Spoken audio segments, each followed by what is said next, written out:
আসসালামু আলাইকুম সবাইকে। আমি আয়েশা। আমার ইউটিউব চ্যানেলের নাম হচ্ছে স্টাডি উইথ আয়েশা।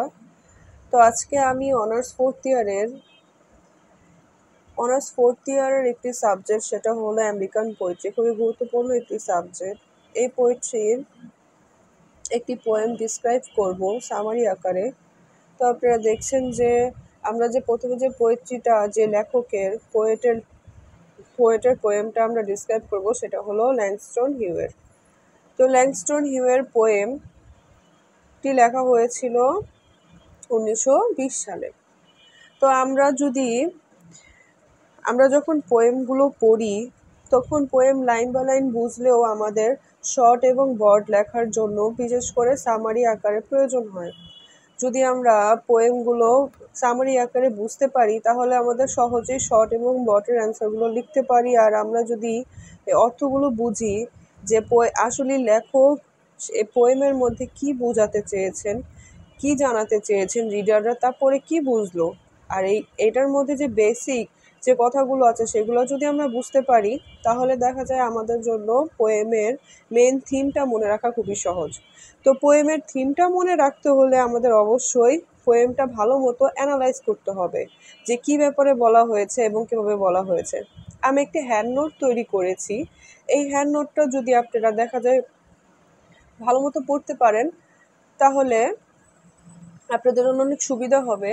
এবং এই হ্যান্ড নোটটার মাধ্যমে আপনারা যদি হ্যান্ড নোটটা সামারি আকারে যদি মুখস্থ করতে পারেন বা বুঝে পড়তে পারেন, তাহলে দেখা যায় অনেক সময় এটি শর্ট কোয়েশ্চেন, ব্রড কোয়েশ্চেনের মধ্যে খুব সহজেই আমাদের অনেক কিছু লিখে মেইন কথাগুলো আমরা টিচারকে বোঝাতে পারবো যে আমরা আসলে পোয়েমটা পড়ে কি বুঝেছি।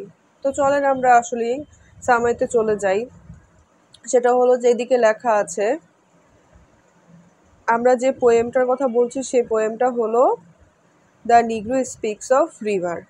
দ্য নিগ্রো স্পিক্স অফ রিভার এই পোয়েমটি সাধারণত পোয়েট লিখেছেন নিগ্রোদের নিয়ে, বিশেষ করে নিগ্রোদের নিয়ে কথা বলেছেন, আমেরিকান নিগ্রোদের নিয়ে কথা বলেছেন।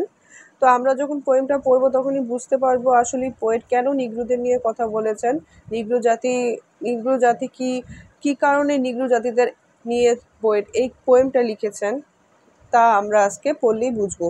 তো আমরা প্রথমে দেখতে পাচ্ছি যে Langston Hughes wrote the poem The Negro Speaks of River in 1920. Langston Hughes এই পোয়েমটা লিখেছেন 1920-তে।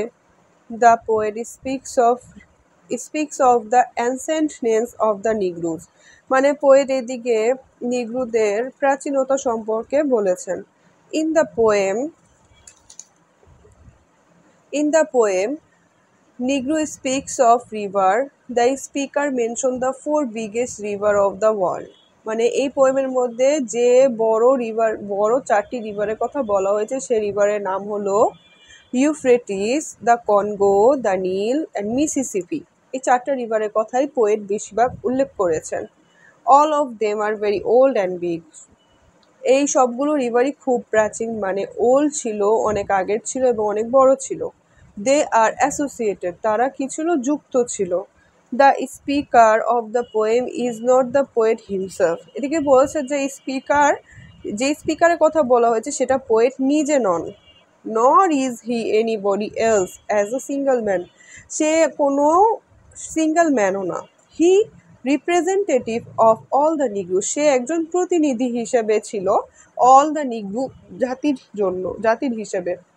দ্য রিভার ইউফ্রেটিস, এই যে লাইনটা আপনারা খেয়াল করবেন, the river Euphrates in south West Asia মানে হলো ইউফ্রেটিসটা কোথায় ছিল, দক্ষিণ পশ্চিম এশিয়াতে ছিল। ঠিক আছে, ইউফ্রেটিস কোথায় ছিল, দক্ষিণ পশ্চিম এশিয়াতে ছিল।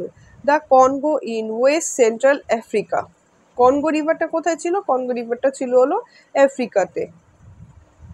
আর নীল ইন ইস্টার্ন পূর্ব দিকে এবং নর্থার্ন আমেরিকা মানে উত্তর দিকে ছিল। দ্য মিসিসিপি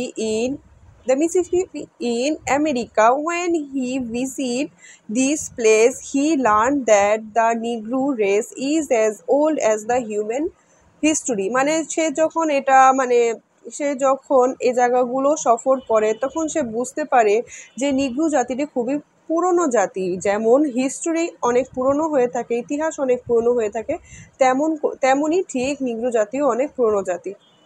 তো এখানে বলা হয়েছে from his visit to the Euphrates he learn that, যখন সে ইউফ্রেটিসের মধ্যে ভিজিট করে, ইউফ্রেটিস নদীতে ভিজিট করে, তখন সে কি জানতে পারে? He learn that the earliest civilisation were build round this river.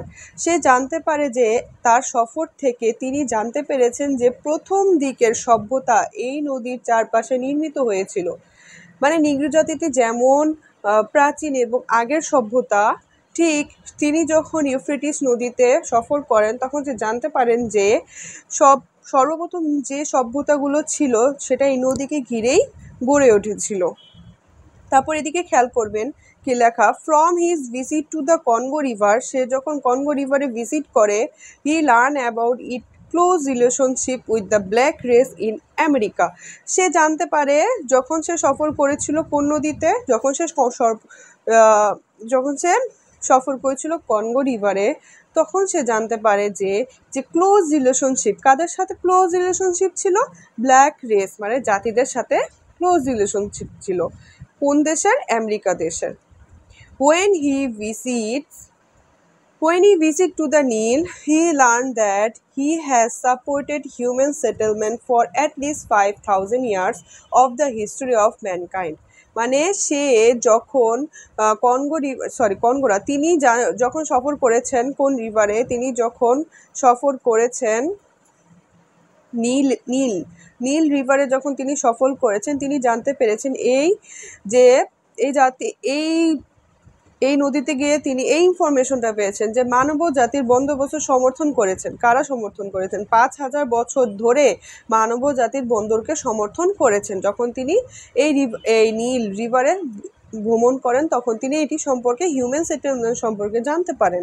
From his visit two Mississippi, the speaker learned that the idea of abolition of slavery originated in the mind of Abraham Lincoln during the time of his journey to New Orleans.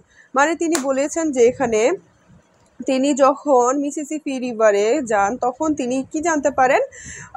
দাসত্ব বিলুপ্ত সম্পর্কে জানতে পারেন। এই দাসত্ব বিলুপ্ত কার দ্বারা উৎপত্তি হয়েছিল? আব্রাহাম লিঙ্কন দ্বারা উৎপত্তি হয়েছিল। এবং এই পোয়েট কি করতে পারেন? পোয়েট ইম্পর্টেন্ট অনেক কিছু জানতে পারেন নিগ্রোদের ব্যাপারে।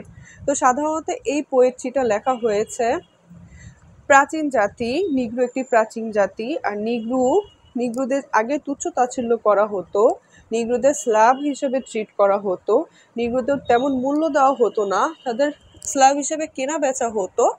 এবং হোয়াইট যারা ছিল, শ্বেতাঙ্গ যারা ছিল